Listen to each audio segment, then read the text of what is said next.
Yo, what's up, ladies and gentlemen? My name is Frère Haiti.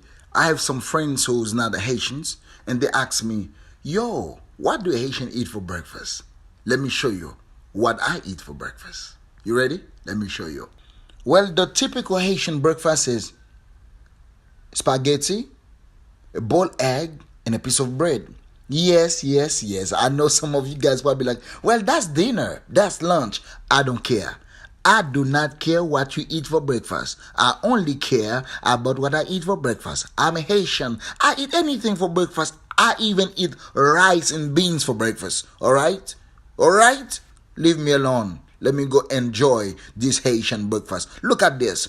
I know some Haitian be like, well, where's the hot dog? Mind your business. Enjoy the video. Malfecte. Okay? Now you see what I eat for breakfast. What are you eating for breakfast?